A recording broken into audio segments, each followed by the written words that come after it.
Votre rendez-vous avec l'actualité, c'est sur Kaziba News. Mesdames et messieurs, bienvenue à toutes et à tous. Actualité nationale, influenceurs et web activistes mobilisés pour l'image du Burkina Faso.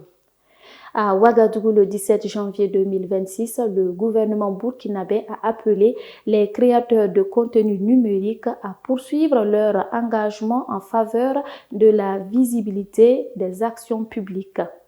Par la voix de son porte-parole, Père Gilbert Ouedraogo, l'exécutif les exhorte à contribuer activement à la promotion de l'image et du rayonnement du Burkina Faso. Barrage de pas, plus de 70 hectares irrigués pour booster la production agricole.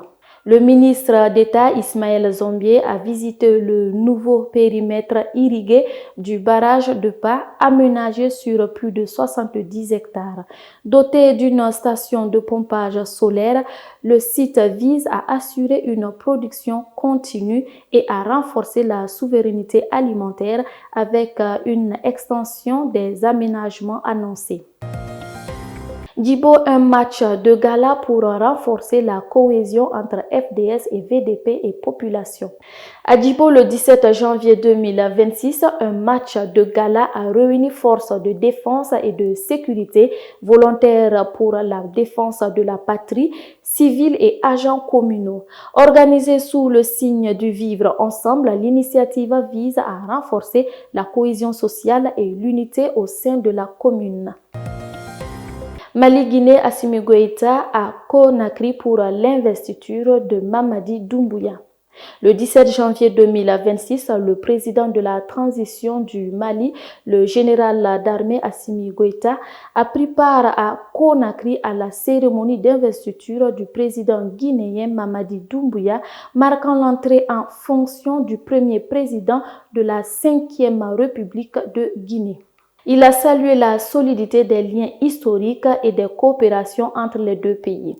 À l'issue de cette visite d'amitié et de travail, le chef de l'État malien est retourné à Bamako en début de soirée. À l'international, mesdames et messieurs, pour tourner la page, Trump menace l'Europe, Paris prépare sa riposte.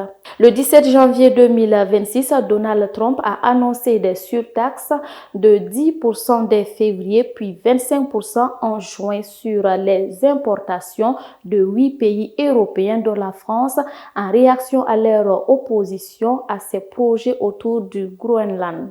Le président Emmanuel Macron a répondu en annonçant l'activation de l'instrument anti-coercition de l'Union européenne, tandis que les pays concernés réaffirment leur unité et leur volonté de riposter de manière coordonnée. Toujours à l'international, mesdames et messieurs, pour terminer, CAN 2026, chaos et émotion à Rabat, le Sénégal sacré champion d'Afrique. Lors de la finale de la CAN 2025 à Rabat, Brahim Diaz a obtenu un penalty après vérification à la VAR, provoquant la colère de joueurs sénégalais et des supporters qui ont tenté d'envahir le terrain et de briser des chaises.